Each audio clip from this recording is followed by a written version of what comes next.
এই জেনারেশন আমাকে চিনি কারিনা কাসার আম্মু। কারিনা আমাকে শূন্য করে দিয়ে আপনারাই কারিনাকে বলতে পারবেন না। আমি একদম শিওর আপনারা কারিনা মতন কাউকে কখনো পাবেন না। এত ন্যাচারাল, এত হাসি খুশি, এত সহজ সরল, এত কথা বলার আগে যার মুখে হাসি আসে এবং এত ক্রিয়েটিভ, ট্যালেন্টেড। ও যে মুভিটা করেছে 36, এই মুভিগুলো দেখার মতো, ওর কাজের মধ্যে ও বেঁচে থাকতে। আপনারা আমাদের জন্য দোয়া করবেন। আমরা ক্রীড়া পরিবার থেকে আসা প্রতিটা সদস্য আমরা অনেক হাসি খুশি ভাবেই বড় হয়েছি, হাসি খুশি ভাবেই পরিবার পরিচালনা করি। কারিনা এরকম একটা মেয়ে এবং তার দুই ভাইও মাশাআল্লাহ অনেক অনেক লক্ষ্মী, অনেক ভালো। কারিনা আমার জীবনের একটা অ্যাসেট। কারিনা চলে গেছে, কিন্তু ভুল চিকিৎসা বা মানে না জানা বা আমরাও বুঝতে পারি নাই, সবকিছু মিলে কারিনা তো চলে গেছে। এই জিনিসটাই হয়তো কারিনার ভাগ্যে ছিল যে কারিনা কতটুকু বয়সে বাঁচবে। আমরা আল্লাহর এই জিনিসটাকে মেনে নিতে হবে এবং আল্লাহ যেভাবে সন্তান, সম্পদ, স্বাস্থ্য নিয়ে মানুষকে পরীক্ষা করে, সেই পরীক্ষাটা আমার জন্য মেনে নিতে অনেক ভার, কিন্তু আমাকে মেনে নিতে হবে। তবে অবশ্যই এটা সঠিক যে আমাদের শিক্ষা ক্ষেত্রে, আমাদের চিকিৎসা ক্ষেত্রে সরকারের অনেক অনেক নজর দেওয়া দরকার।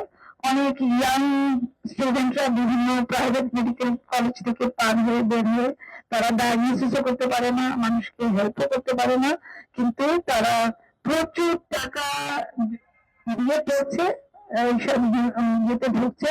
এবং কারিনা গিয়েছিল লিভারের, মানে শরীর খারাপ ছিল, নিয়ে গিয়েছিলেন ওকে ইমার্জেন্সিতে চেক করে বললো লিভারের প্রবলেম, কিন্তু সাথে সাথে ওকে আইসিইউতে দিয়ে এবং সিডারেট দিয়ে 2 দিন, অক্সিজেন দিয়ে 2 দিন এবং 2 দিন ওকে লাইফ সাপোর্টে রেখে ওর লাংসটাই শেষ করে দিল।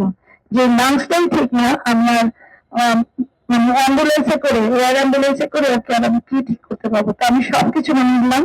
আর সবচেয়ে যেটা বিষয় হচ্ছে যে আপনাদের ভালোবাসা। কারিনা এত কম সময়ে তার কর্মের ভিতরে বেঁচে থাকবে। আপনারা সবসময় কারিনার যা কিছু দেখেন 2 হাত তুলে কারিনার জন্য দোয়া করবেন। ছোট্ট একটা সূরা পড়ে দিবেন, ছোট্ট একটা অল্প কয়টা দরুদ পড়ে দিবেন, কারিনার আত্মার উপরে বক্সায় দিবেন, যাতে কারিনা ওই দুনিয়াতে এরকমই হাসি খুশি থাকে এবং যত জান্নাতীদের মাঝখানে সে যেন সবসময় সবাইকে ভরিয়ে রাখে।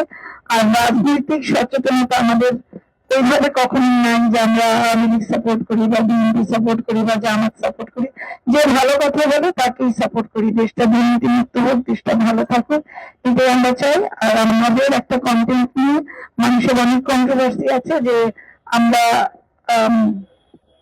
গণভবনে গেছিলাম চুরি করতে। তো গণভবনে আমরা আসলেই যাই না।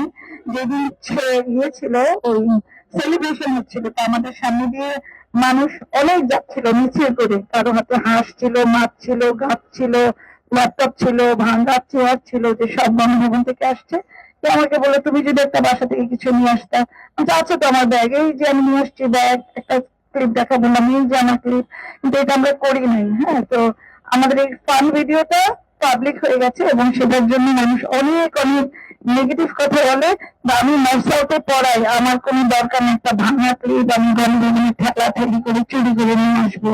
আমার হাজবেন্ড অনেক মানে অনেক বিখ্যাত একজন মানুষ, আমার শাশুড়ি এই দেশের একটা সম্পদ, আমার শ্বশুরও জাতীয় পদকপ্রাপ্ত মানুষ, আমাদের ফ্যামিলিতে অলরেডি 3টা জাতীয় পদক আছে। তা আমরা তো এই শিক্ষা, এই ব্যাকগ্রাউন্ড কখনো ছিল না যে আমরা চুরি করতে হবে। এটা আমরা সবাই সেলিব্রেশন করছিল, আমরা সেলিব্রেশন করেছি। আপনাদের এটা